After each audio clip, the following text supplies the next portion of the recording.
Welcome to the next episode of Ruggers Rugby. On my right hand, I've got Shane Wafer. He's a player contract specialist, and we've got the normal guy on the other side, Bart Skumant. The reason for today's episode is we want to discuss the development contract. That's now a new contract that's been put in place for first-time players and everything. But just explain the major differences between the two. Thanks, Carl. Contracting process in South Africa has undergone a couple of changes in the last few years.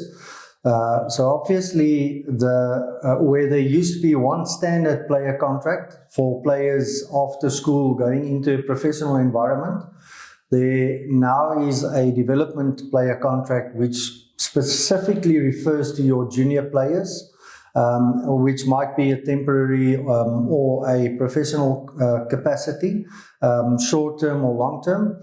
And the major difference here being the fact that there's distinguished between the senior player contract and the junior contract, in the sense of these players, the development players, are first-time contractees or a player coming into a contract as a junior player in the union, participating in the junior structures. And the moment that he plays senior rugby, he is therefore supposed to sign a senior player contract. Shane, the first problem I've got with the contract, it excludes normal labour agreements or normal labour conditions of a labour contract. There's no notice period in the ending of a contract. It simply just stipulates your contract ends the end of October, so the union doesn't give the guy a chance to plan his contract or plan his career, and he's got to wait until the 31st of October, and then nobody speaks to him, and then his contract lapses. Well, thank you so much for having me today, Carl and Bart. Yes, I think what we need to look at here is the distinction between the two types of contract. As Bart touched on, the new collective bargaining agreement in South Africa has now created two separate types of contracts. We have the permanent professional contract for the so-called senior players and the development player contract for the junior level players coming out of university or coming out of high school into university level. And what we need to look at is that we need to ensure that our junior level players are treated equally to those players that are considered permanent at a union. Now, one of the main concerns we have is, as you've said, this development contract is very sparse, it's very bare, it doesn't really contain all of the elements you would think an employment contract should contain, such as notice periods, performance criteria, and various other clauses and inclusions in a contract that you would consider to be fair. Now, what we want to guard against is junior level players not performing, so-called by the union, and then being given 2 weeks, 1 week notice, we will terminate your contract, you haven't performed, sorry for you, but we're not going to offer you a professional contract and move forward, you have to find something else. Now, what happens then is this junior level player, this youngster, he goes into a tailspin and he doesn't know what to do. Where does he go? What union does he go to? Should he continue to play rugby? I think what we need to do is ensure that we protect our players, afford them equal opportunities. If we are considering not renewing their contract or letting them continue on that contract, we need to inform them in good time.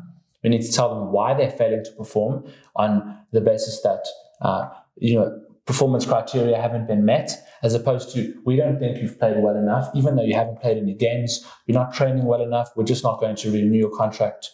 We need to guard our players against, those sort of instances. But very interesting, the unions are bound by a 10 million rand limit for paying the junior players, but they're not limited to the amount of players that they can contract, where the senior guys has got 45 guys. That's their limit. What's the limit? Is 45 million. I believe so. So that makes a major difference. So you can find yourself in a situation where a union contracts 40 juniors. Yes, Carl, it's much better than it was in the past, purely for the reason that numbers are managed better now. But it still creates the opportunity for unions to overcontract because there's such a few contracts available now for junior players. The contracting amounts are lowered players accept that because they know they're in a very good position if they get a contract. And because the contract values are lowered, they can now again contract quite a big number of players if they wanted to go that route. So you can contract either 45 or 20 players within that 10 million budget. And to me, that is still creating an unsure and a bad environment because you might still end up with too many young players not getting an opportunity to play himself into a senior contract. I'm going to jump a little bit around. Shane, I think it was last year when the labour contract changed. If you earn less than 205,000 Rand, after 3 months you become a permanent employer. Mm-hmm. Why do you think, well, personally I think it's applicable to the contract, but you guys say there are exemptions. Mm-hmm. Yeah, so what we're looking at here is a temporary contract that extends further than 3 months, whether or not the law deems that contract to be permanent. The Labour Relations Act and the Basic Conditions of Employment Act provide that if a contract is extended further than 3 months, it's deemed to be permanent if it's, of course, below the monetary limit you just mentioned, provided that certain exceptions don't apply.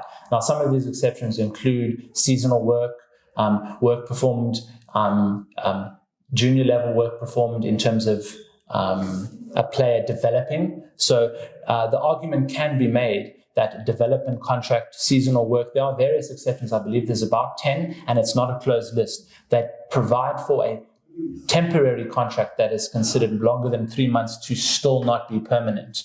Now, as you've said, there are certain exceptions that need to be considered before we put a blanket over the whole situation. Is it seasonal work? Are these players being developed? Is it one of those exceptions? Because we want to protect our players. We want to ensure that if they're contracted temporarily for more than a period of 1 year, that they're not treated less favorably than any other employee that is contracted permanently. If they are to be considered temporary for a long period of time, we need to give them some assurances that they will be treated equally, they will receive the same benefits, the same sort of packages, that they're not going to be 3-month temporary contracts to get extended over a long period of time with less benefits and a smaller package. But what that also means is if you're a development player and you 40 guys in the group, what they still can do, each guy must get the same opportunities. So that entails you must get the same match exposure, you must get the same training, you must get all that must be the same. Previously, that didn't happen. We had, at the Bulls, we had guys that carried bags for 2 years. Yeah, Carl, that definitely creates a couple of questions and serious contentious issues purely because it is there's no performance clauses in the contracts. So some players would prefer not having a performance measurement, but the fact of the matter is it creates a loophole for your management to judge a player. The judgment might become judgment passed on from one or a coach. That's got to be accepted now. The player is not good enough for my system or the system that we're playing in. So it does not really create a level playing field. The second big issue to me in this sense is the fact that there's also now a change in the limitation of movement of players. So again, protecting talent in South Africa is always a very good thing. I do agree with that. But again, it takes away opportunities from players. So the new ruling that's being accepted into the collective agreement is the fact that first-time contractees are now contracted in South Africa for a minimum period probably of 3 years. You cannot leave South Africa or take up a contract overseas or abroad if any other franchise is interested in the player. So even if you only have 1 or 2 year contract with your current franchise, you can be forced to stay for 3 years, and a South African contract or franchise has got the option to take you over, or your own franchise can extend you up to 3 years.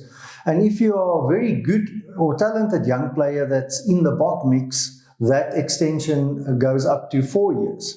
So again, like I say, to me, it's been a move to protect the player drain in South Africa. But again, like Shane has just said, it takes away the levelness of the playing field, because it takes away even more bargaining power on the player's side to take up other opportunities.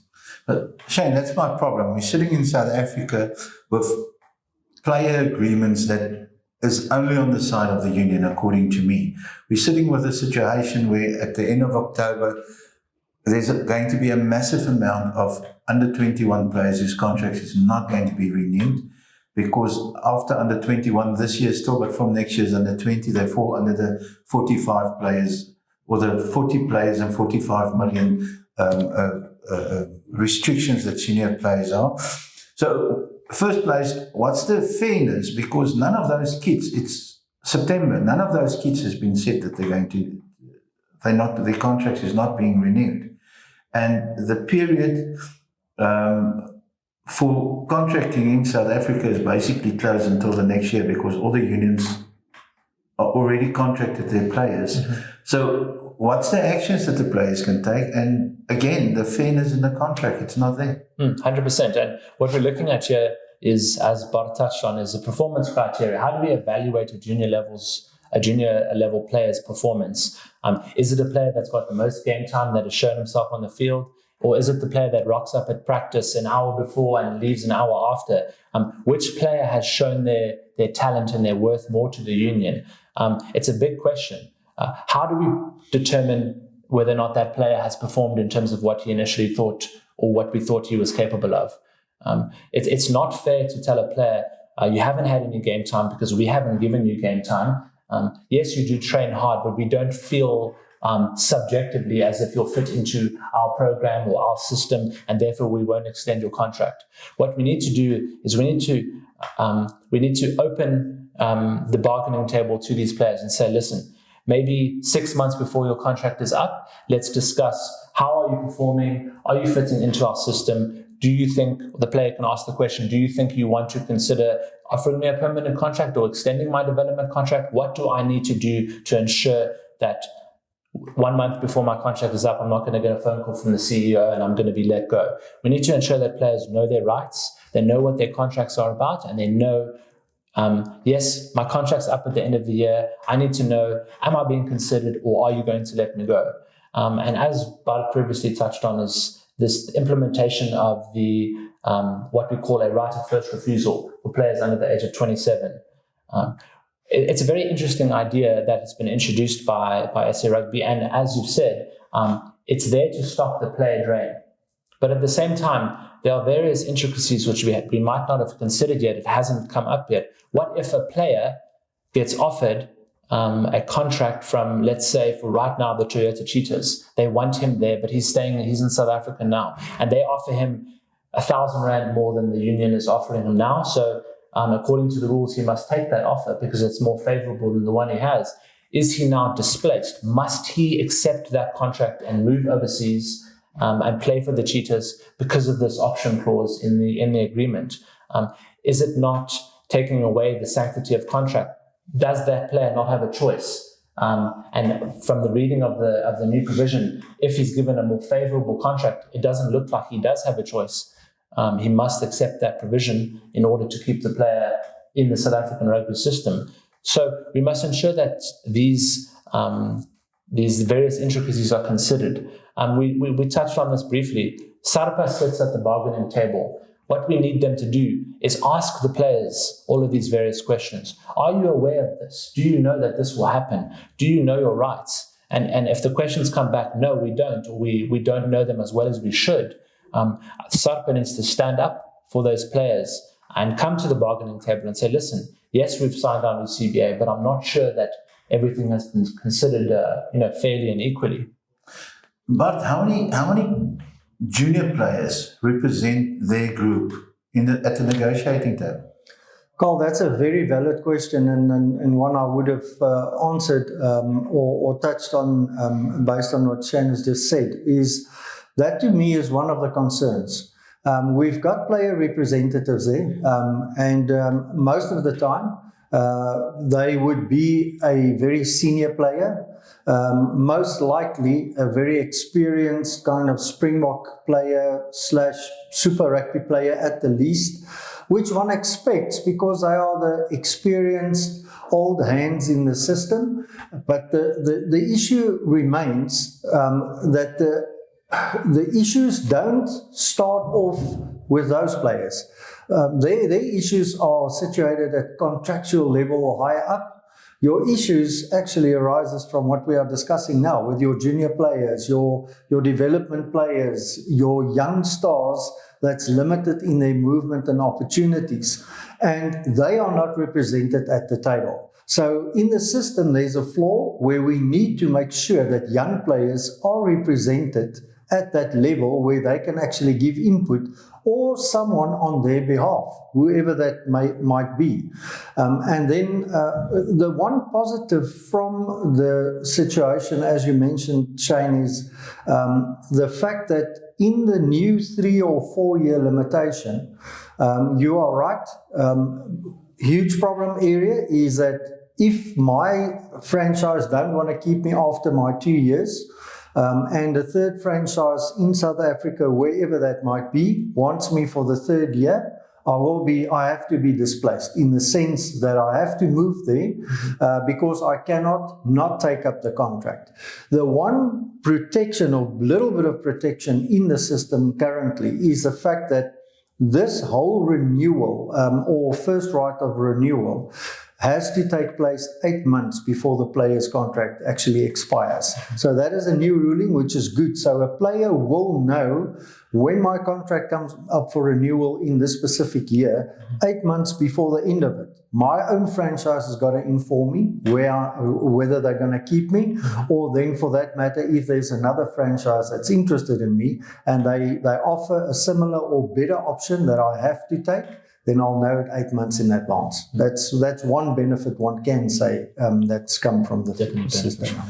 Shane, that's fair and well. So you've got an 8 months in advance notice that your contract is not going to be renewed, but you're still forced to be in South Africa.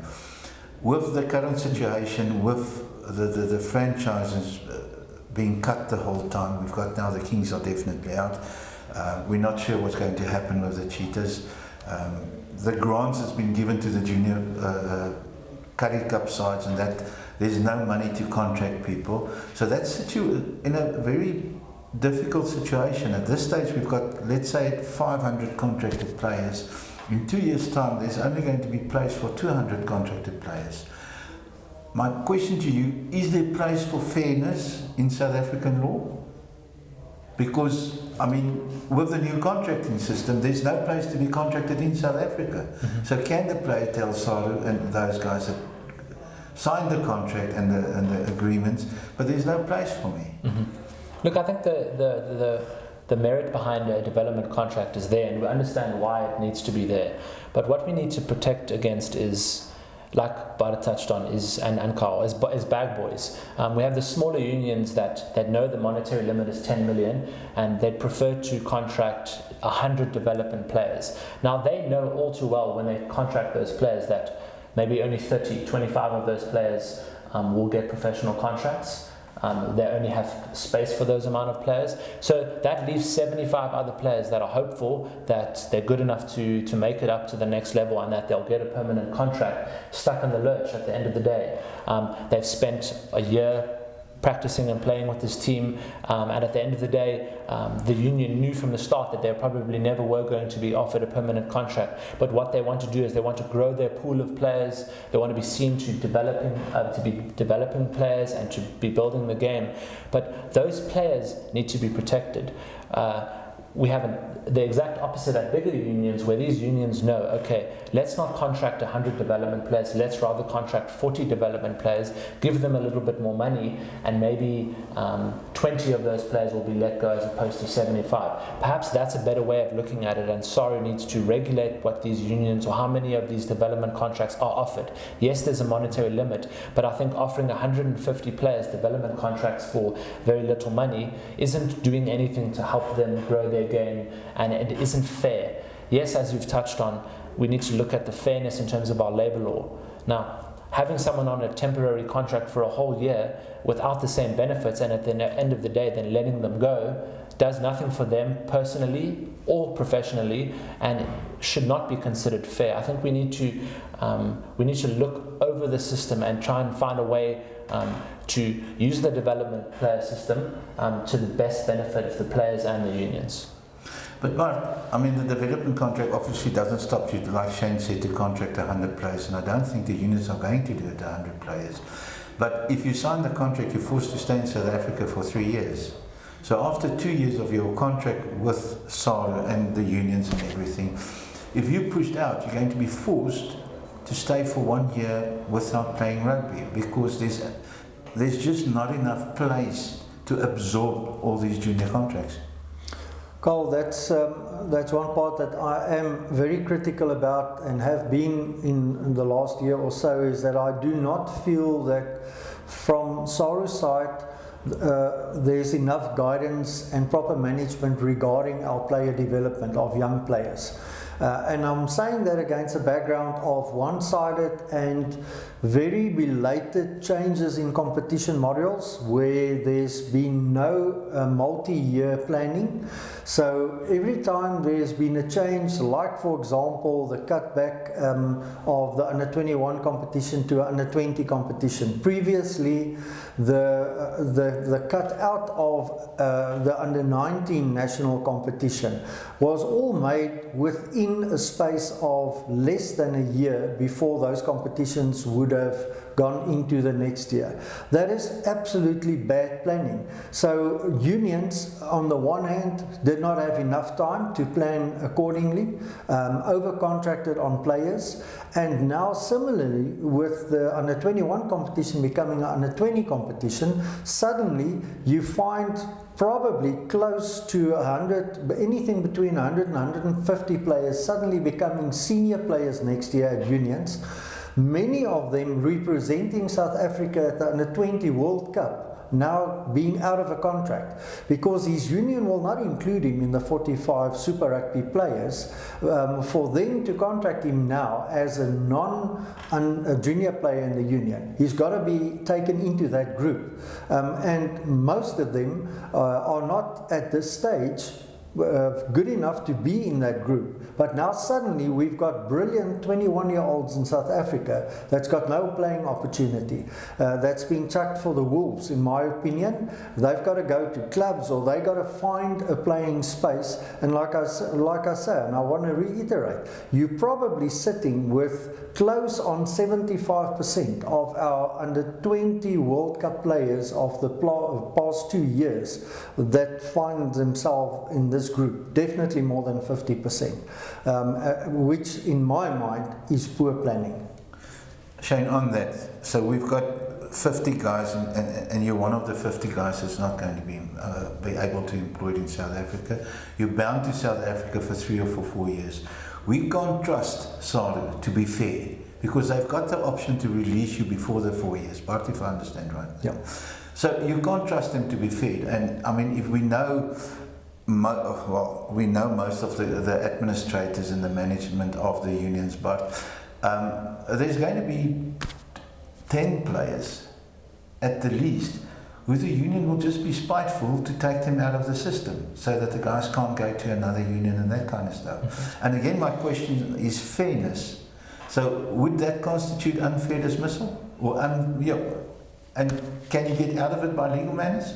Look, I'm not too sure it would constitute unfair dismissal, because we'd have to look at the term of the contract, if the development contract contained any various clauses that would assist us with respect to termination or dismissal. Now, as you've said, if the notice period is perhaps a week, we could look at that being an unfair dismissal if the player isn't afforded enough time to figure out whether or not he's going to be dismissed and what happens moving forward. But what's essential here we need to look at is players are treated equally and they know their rights. I can't reiterate it enough, and that's perhaps something we can touch on in the future. is informing our players of what is happening to them in the future. What are they signing? What type of player are they? Because I'm sure, maybe you can touch on this, but these players get their first contract coming out of high school, and I don't think they see the word development on the front. They just see contract from the union. They think, okay, I'm now a professional or semi-professional player for this union. They don't consider the implications of a development player, that it's temporary, that they still need to be offered a permanent contract. They don't know about the caps of money, the caps of players. They don't know anything about the CBA. Now, of course, we can't educate all players on every aspect of the law and the legal contracts, but we need to get them on a level where they fully understand their rights, what's happening to them, so that they can speak up and they can say 3, 4, 5 months before their contract's up, listen guys, I haven't had any game time. Like you've said, I've carried bags for the last 3 months. What's happening? Am I going to play? Are you considering me for a new development contract, or am I going to be considered for the professional contracts? We just need to get them knowing what they can and cannot say to the unions, and make sure that they're aware that they have every right to do that. I'm going to ask a very difficult question now to both of us. Bart, you can start with your answer. If I were to know that I'm forced to stay in South Africa for 3 years, and I have to depend on the integrity and the fairness of the unit's management and everything, I definitely would not sign a contract in South Africa and rather go overseas. Cole, I think if you are a player that finds yourself in a position where you are one of the selected, or let's call it cream of the crop, and it's difficult to determine that, because just saying you're in SA schools or a junior national player is not necessarily guarantee you of any success going forward. But I'm very sure if you look across the board, SARU determines high performance squads before you even get to Craven Weeks and SA school squads. So before the end of matric, players do have a relatively good idea whether I'm seen as part of these, let's call it top 100 players in South Africa. If I am a player in that position, with the current dispensation kicking in from November this year, by the way, I would certainly reconsider my options if I know that I might be bound for 3 or 4 years in South Africa. I have to say, it's not totally one-sided. If you are a very average player with just the dream of playing a couple more years of rugby in South Africa, you are probably a little bit protected in the sense that you might have a little bit of a guarantee in advance, at least 8 months in advance, that I will be playing rugby next year or not. So that is the positive side of it for a player. The negative side of it is obviously a top young player wanting to keep his options open to go abroad will not be able to do so once he's entered into a first-time contract in South Africa. Definitely, and I fully agree with you, but what we have to look at now is rugby's professional. It's been professional for 25, 24, 26 years now. It's a different game than it used to be. I think a player needs to be realistic with himself, and his parents need to be realistic with him. His coaches, the people around him need to be realistic. As you've said, you know or you don't know if you're considered a top 100, top 150 player in the country, whether or not you're going to get a professional contract in South Africa, and if you stand a chance of becoming a Bok. If you fall outside of that, let's call them cream of the crop, as you've said, but you're still a very good rugby player, I would definitely not advise that player to be focused on a contract in South Africa. There's numerous other leagues in the world, second, third division leagues, Southern Africa, in Europe, in America, in Australasia, that these players can look at to help develop themselves.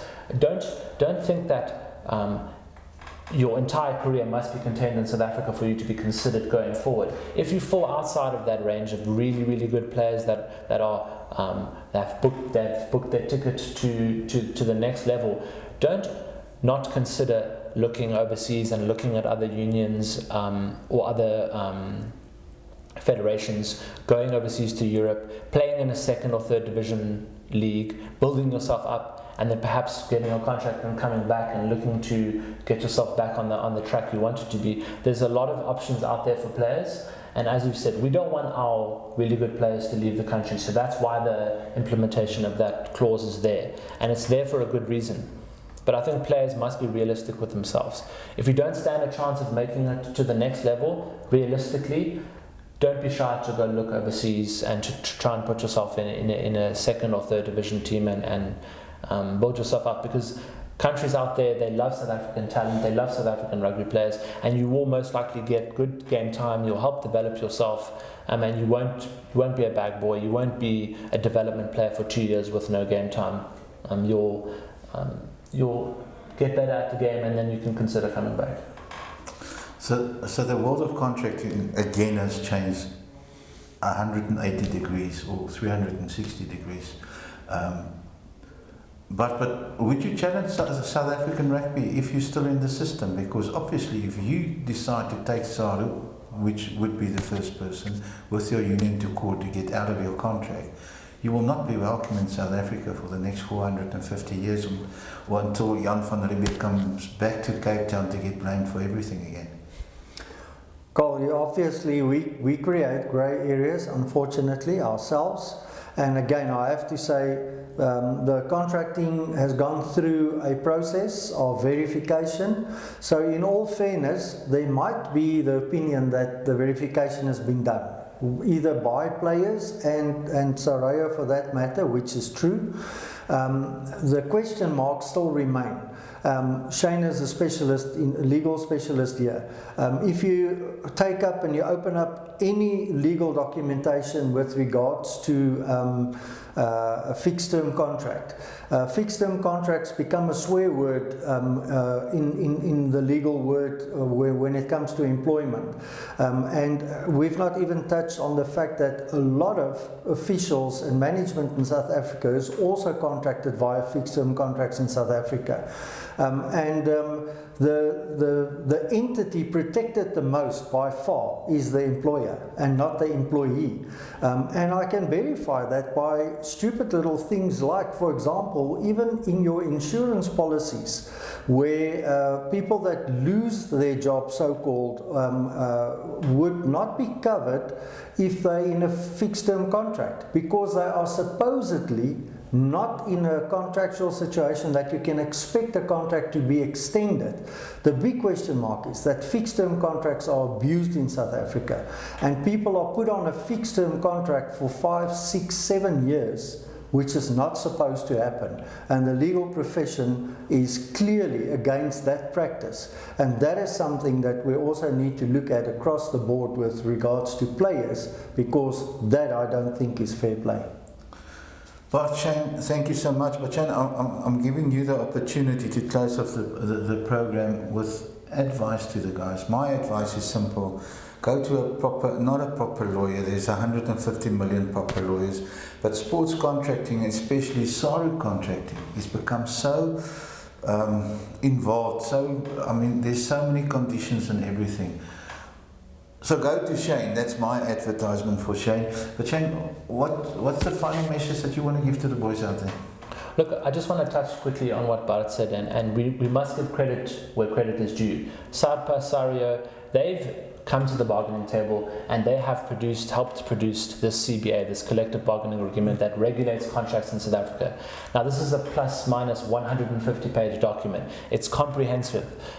It has various clauses with respect to how a contract should be drafted, all the various benefits that are applicable to players, and it is comprehensive. When I say that it does protect players, and it is there for a good reason. So we must applaud the people that came to the bargaining table and put that document in front of us to be utilised in South African rugby. It isn't contained all over the world, and if it is, it's nowhere near as comprehensive as it is. So we must give that credit to them.